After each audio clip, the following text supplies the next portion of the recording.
我有我自己的原则，我不想一辈子让人踩在脚下。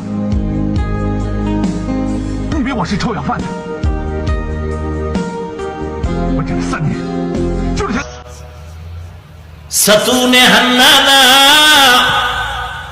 ওই যে কাঠের মেম্বরের যেই জায়গাটায় ছিল ওখানে একটা পিলার আছে, পিলার ওই জায়গায় বরাবর নিচে নবীজি ওই কাঠের মেম্বর দাফন করে রেখেছিলেন। আর ওই বরাবর পিলার উঠেছে, ওই পিলারের আগায় লেখা আছে উস্তুনে হান্নানার পিলার।